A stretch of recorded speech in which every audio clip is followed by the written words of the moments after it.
Hello， 大家好，歡迎翻嚟 This Channel 啊！咁今日出街帶大家做咩呢？就係去申請呢個 O 協卡啦。開始之前，你訂閱咗我哋嘅 channel 未呢？未嘅話就快啲撳訂閱啦，仲要記得開埋隻鐘仔，咁就唔會錯過我哋任何最新嘅影片啦。中意嘅話呢，記得 like、comment 同埋 share 啦。咁我哋開始啦。咁因為老公係國際學生啦，佢就有學生嘅 insurance 可以睇醫生啊。咁而嘟嘟咧只係一個普通嘅打工仔，就冇任何嘅保險，所以咧就要去申請呢個 O 協卡啦。咁申請呢個 O 協啦，有幾個條件一定要符合咗先噶。咁詳情啦，大家可以留意個熒光幕。咁然後咧要申請呢個 O 協咧，就要喺呢個 Surfers Autora 嗰度咧去申請嘅。咁成個多倫多咧就得3間嘅啫。咁首先咧就要上網預約啦。咁我就當然唔係揀最近自己嗰間啦，而係揀一間可以最快有得申請嘅嗰一間啊。咁我咧就約咗2點12啦。咁依家時間係1點40分咁上下嘅啫。咁因為都驚 TTC 會有啲咩延誤啊之類嘅問題，咁所以我就提早咗出門口。咁唔知提早出門口嘅時候，可唔可以提早完成、提早入去申請呢？咁咧行下咧，其實就已經行到過嚟啦。Surfers Autora。咁然後咧，唔知俾唔俾拍片呢？咁唔得先再算啦，睇先。係唔得㗎，好。咁我就完成咗嘅時候再話俾大家知。A few moments later. 好啦，大家，我已經成功喺呢個 Surfers Ontario 嗰度出翻嚟啦。咁咧講一講入邊嘅流程啦。咁雖然咧我就係提早咗大概半個鐘頭嘅時間入到去啦，咁但係可能因為今日閒日啦，所以就冇乜人啊。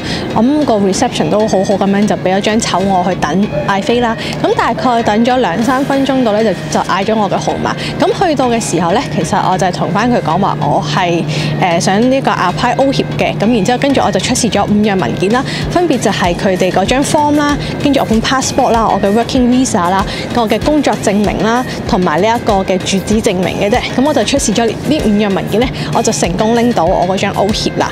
咁途中啦，個職員都係問我幾個問題，就問下我係幾時嚟到呢一度嘅，然之後跟住問下嗰個住址證明上面嗰個住址係咪真係我依家住緊嘅地方啦，跟住工作證明上面嗰個地址係咪我實質上工作緊嘅地方啦。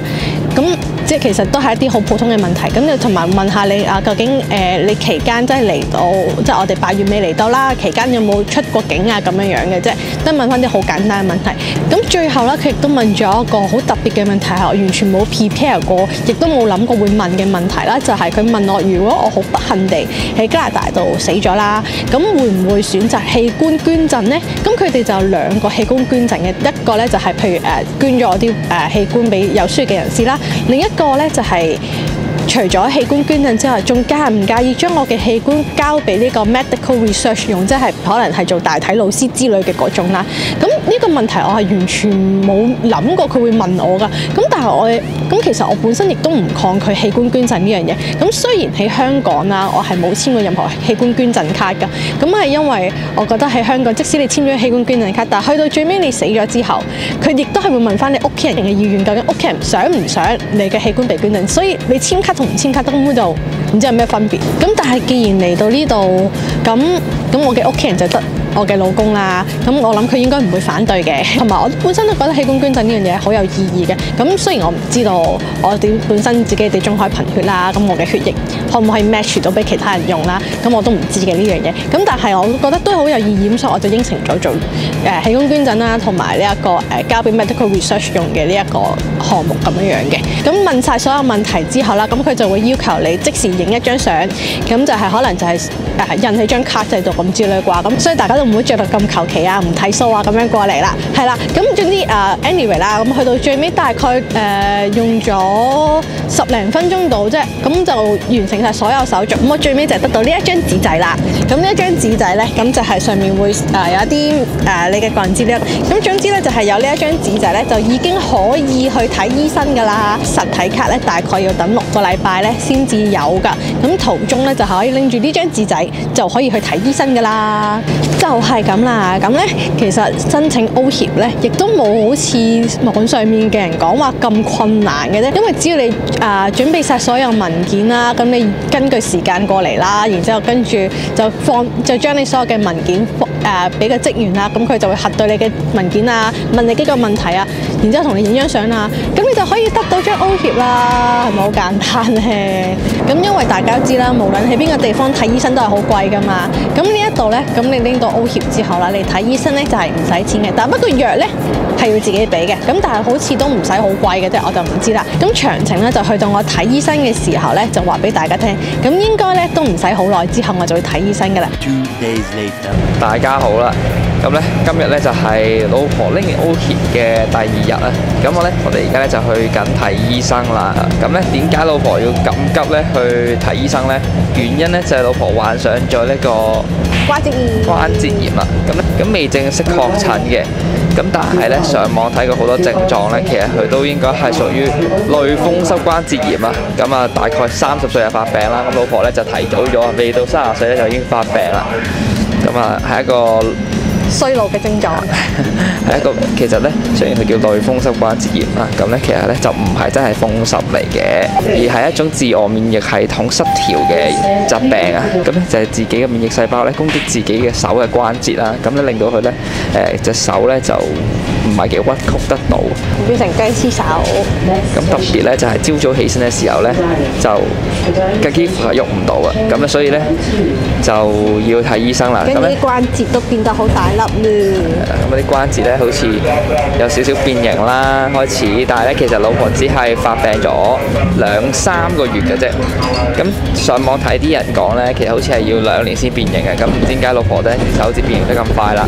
咁貌似係一個遺傳嘅，係一個基因疾病嚟嘅。咁但係咧外父外母咧都好似係冇呢個疾病，係啦。咁咧就係得老婆先有啦。係啦，天選之女。咁咧就係咁樣啦。咁啊，咁然後其實都講一講啦。咁因為當初咧拎完 O 協嗰一日咧，我都有即刻去睇醫生嘅。咁但係咧，我哋要點樣先可以睇醫生咧？就係因為我哋冇 family doctor 啦，我哋只可以去嗰間叫咩 walk-in 診所嗰度睇醫生。Walk-in clinic 啊。係啦，咁原來係最近我哋嘅咧，就要喺翻以前住嘅 Dufferin 嗰度啊。咁 Dufferin 嗰度有一間啦。咁當日我去到嘅時候咧，個門口咧係寫住冇得 walk in 嘅咯。但係其實佢間 building 上面大個牌寫住可以 walk in 咯，但係入到去就冇得 walk in。咁然之後跟住我就去咗嗰度附近嘅其中另一間啦。咁啱嗰日咧，個醫生放假。所以我嗰日係冇得即時睇醫生，所以就等到今日另一日放假日，先至再拉埋老公同我一齊睇醫生啦。點解要拉埋老公呢？因為睇醫生嘅醫生係英文，我哋就冇揀到華人醫生睇，所以就要去睇英文嘅醫生。咁然後又太多應該係啲專業用語或者係一啲詞彙，咁老婆嘅英文又唔算特別好，所以就拉埋老公去啦。咁啊，希望有一睇啦，因為咧呢度嘅醫生咧，佢只係開11點半至到4點嘅啫。仲要一個星期就係開4日嘅啫。係啊，星期6日唔開，然後禮拜3又放假咁樣樣。咁啊，所以咧，希望陣間睇醫生啦。我哋陣間見。A few moments later. 我哋咧其實而家咧就喺嗰間 walk-in 診所度啦。咁咧，但係咧佢話今日咧又冇 walk-in service 喎。但係咧，明明我星期3過嚟嘅時候咧，佢係有得執藥，但係冇醫生睇啦。咁但係我嗰時都問咗話禮拜5我放假過嚟 walk-in 係咪就得㗎？佢話係啊咁樣樣。但係結果今日嚟到，佢又話今日冇 walk-in 咯，所以我哋又要去第二間診所度睇醫生啦。咁啊冇計啦，我哋又要行啦。A few moments later. 好啦，各位，我哋咧已經睇完醫生出嚟啦。咁睇醫生好似睇咗都有10分鐘嘅，我諗。係啦，咁咧個醫生問得好詳細嘅，咁但係咧睇醫生嘅過程唔係重點，重點咧係我哋等佢個半鐘先有得睇，因為咧12點就係個醫生嘅放飯時間啦。咁等到1點半咧佢先翻嚟。咁咧睇完之後咧，佢就基本上初步咧都預估係呢個類風濕關節炎㗎啦。咁咧就要我哋咧去做一啲 test 啦，同埋做個 X-ray 嘅，冇限到幾時做嘅。咁總之就一個星期咧就會出 result 啦。咁但係咧咧要去第二個地方去做咯。交咗2份 form 俾我哋啦，咁咧地址就冇指定嘅，咁自己去嗰啲 centre 度咧去做一個測試啦。咁但係佢冇 mention 到使唔使俾錢。係啦，咁而 O 協亦都唔知包唔包呢啲。總之我哋頭先睇完醫生係一個仙都冇俾過，咁就拎咗呢啲 form，然之後出嚟嘅啫。係，咁我哋跟住就去查下啲地址喺邊度，可唔可以即日做埋呢一個嘅 test 啦？就係咁樣啦。好啦，就咁啦，拜拜。